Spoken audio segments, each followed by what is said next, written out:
Terima kasih kepada Pengerusi Majlis. Yang Amat Berhormat Perdana Menteri Malaysia, Rangkap Pengerusi Pakatan Harapan Datuk Seri Anwar Ibrahim. Yang Amat Berhormat Pengerusi Barisan Nasional selaku tuan rumah untuk lokasi ini. Yang Amat Berhormat Pengerusi Gabungan Parti Sarawak GPS.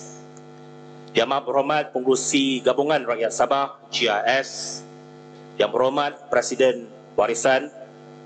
Yang Amat Berhormat Timbalan Perdana Menteri 2. Yang Berhormat yang berbahagia saudara Ketua Sekretariat, rakan-rakan pimpinan daripada semua parti dan semua gabungan, para perwakilan, saudara-saudari, tuan-tuan dan puan-puan yang saya hormati sekalian. Salam sejahtera dan salam Malaysia Madani.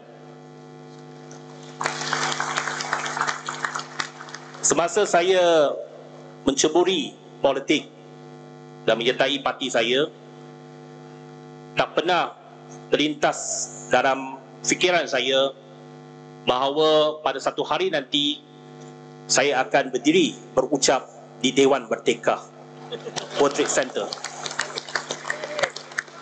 Saya rasa tak ada sesiapa daripada parti saya yang pernah terlintas dalam fikiran mereka, termasuk Gobin.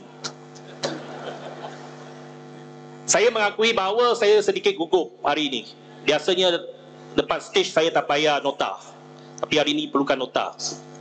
Sedikit gugup sebab tak pernah berucap di pentas ini. Saya tak ada pengalaman di pentas ini. Ini pengalaman baru saya. Mungkin untuk Datuk Seri Anwar Ibrahim dah banyak pengalaman. Ini kembali ke gelanggang lama selepas sekian lama. Terlebih dahulu saya rasa bahawa dalam politik negara kita,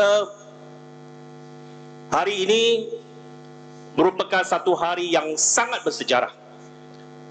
Kerana konvensyen Kerajaan Perpaduan ini menghimpunkan 4 gabungan parti politik dengan 19 parti di negara kita. Yang hadir pada hari ini mewakili parti-parti politik yang mewakili setiap lapisan masyarakat, mewakili setiap kaum di Malaysia, baik kaum majoriti maupun kaum minoriti, maupun suku-suku kaum, mewakili setiap agama, dan mewakili yang pentingnya setiap wilayah di Malaysia, Semenanjung, wilayah Sabah dan wilayah Sarawak. Kita bersama-sama untuk mendukung kerajaan perpaduan ini. Kerana sejak merdeka, setiap kerajaan yang dibentuk selepas pilihan raya dalam negara kita adalah sebuah kerajaan yang mewakili semua kaum, semua agama. Ini adalah asas dalam pembentukan ataupun politik negara kita ini. Jadi saya rasa himpunan pada hari ini ada makna yang cukup besar. Bukan saja kita mengimbas kembali penubuhan dan juga pembentukan negara kita, tetapi lebih-lebih lagi bagi saya dan bagi rakan-rakan, saya yakin ini melambangkan masa depan Malaysia. Masa depan yang lebih cerah untuk Malaysia. Satu vision, satu wawasan yang akan membawa negara kita ke arah yang lebih sejahtera dan lebih cemerlang. Kita nak tanya balik, mengapa kita berada di sini? Mengapa parti-parti yang sebelum ini mungkin bertanding antara satu sama lain, kita berada di sini? Kita imbas kembali apa yang berlaku pada malam 19 November 2022. Iaitu buat pertama kalinya dalam sejarah pilihan raya negara kita, tidak ada satu gabungan dan tidak ada satu parti yang berjaya mendapat majoriti kerusi di Dewan Rakyat. Tak pernah berlaku dalam 14 kali pilihan raya sebelum ini, termasuklah PIU 14, di mana kali pertama perubahan kerajaan, tetapi keputusannya jelas, tetapi PIU 15 tidak jelas. Hang hang parlimen. Tak pernah berlaku. Kali pertama dalam sejarah negara kita. Selepas 19 November, dalam tempoh 5 hari, sudah tentu pelbagai perbincangan, pelbagai rundingan diadakan. Di belakang tabir, ada yang rasmi, ada yang tak rasmi. Tetapi yang paling penting ialah apabila pada 22 November, dua ketua gabungan parti yang memenangi kerusi terbanyak, iaitu Pakatan Harapan dan Perikatan Nasional, dititah untuk menghadap Yang di-Pertuan Agong pada waktu yang sama. Walaupun secara berasingan, tetapi pada waktu yang sama, Yang di-Pertuan Agong, seperti yang dinyatakan oleh Datuk Seri Saifuddin tadi, telah mencadangkan dan menitahkan nasihat supaya semua parti bekerjasama untuk membentuk sebuah kerajaan perpaduan. Saya dah nyatakan di sini bahawa sebelum Yang Amat Berhormat Perdana Menteri pada ketika itu pengerusi Pakatan Harapan Datuk Seri Anwar Ibrahim meninggalkan pejabatnya di Bukit Gasing untuk menuju ke Istana Negara, saya ada berbisik dengan beliau.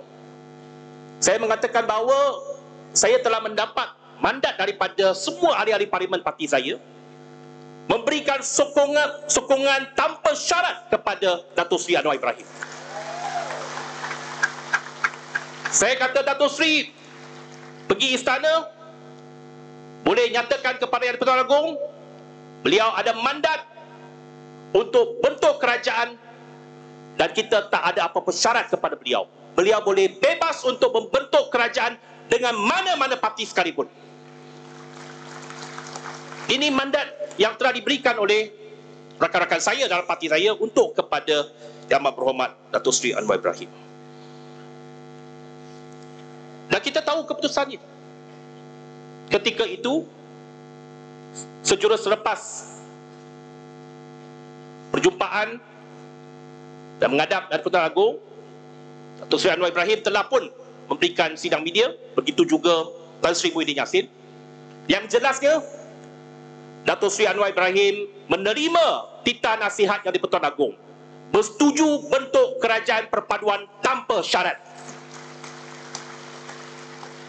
Pihak satu lagi langsung tak setuju, menolak secara bulat-bulat. Pada 23 November, sehari kemudian,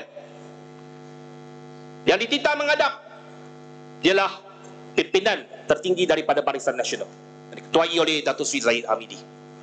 Selepas itu pimpinan daripada GPS yang diketuai oleh Datuk Seri Fadilah. Mereka juga kedua-duanya bersetuju untuk mengikut dan menghormati titah nasihat Yang di-Pertuan Agong untuk membentuk kerajaan perpaduan. Dan diikuti oleh GIS. Saya yakin bahawa keputusan yang telah diambil oleh semua pimpinan dalam Dewan ini berpandukan kepada satu prinsip yang sangat utama dalam negara kita, iaitu salah satu prinsip dalam rukun negara, kesetiaan kepada raja dan negara. Yang jelas, semua parti dalam Dewan ini mendukung prinsip rukun negara, setia kepada raja dan negara. Yang sebelah sana saya tak tahulah. Jadi kita telah bentuk kerajaan perpaduan. Hasrat kerajaan perpaduan ini yang pertamanya mengembalikan kestabilan politik. Yang keduanya mempertahankan keberbagaian dan kemasymukan dalam negara kita. Dan yang ketiganya, kita nak jalinkan kerjasama antara kaum, agama dan wilayah. Jadi untuk mematahkan hujah, ada pihak-pihak yang menyatakan bahawa pada hari ini, oleh kerana ada keterlibatan DAP dalam kerajaan, maka kerajaan ini didominasi oleh DAP. Biar fakta berbicara. Apa fakta dia? Kerajaan pada hari ini didukung oleh 148 ahli parlimen. Daripada 148 ahli parlimen ini, 77 ahli parlimen adalah Bumiputra yang beragama Islam. 16 Bumiputra bukan Islam. 43 China dan 12 India dan lain-lain. Maksudnya majoriti dalam kerajaan perpaduan ini masih didukung oleh ahli parlimen Melayu yang beragama Islam dan Bumiputra. Jadi pada hari ini kita bukannya zero sum game. Yang pentingnya ialah kita mesti menjalinkan kerjasama dan memastikan hubungan kaum yang baik. Persaingan bukan antara kita, tetapi persaingan antara Malaysia dengan dunia luar. Ini mesej yang saya nak sampaikan pada hari ini. Kerana pihak sekretariat telah menunjukkan mesej kepada saya untuk berhenti.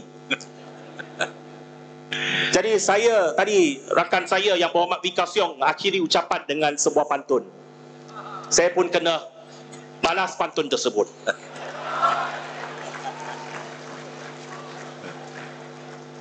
Tuan-tuan dan puan-puan, dulu lawan, kini kawan. Lawan sampai jadi kawan. Tak kira kawan atau lawan, yang penting Malaysia aman. Sekian, terima kasih.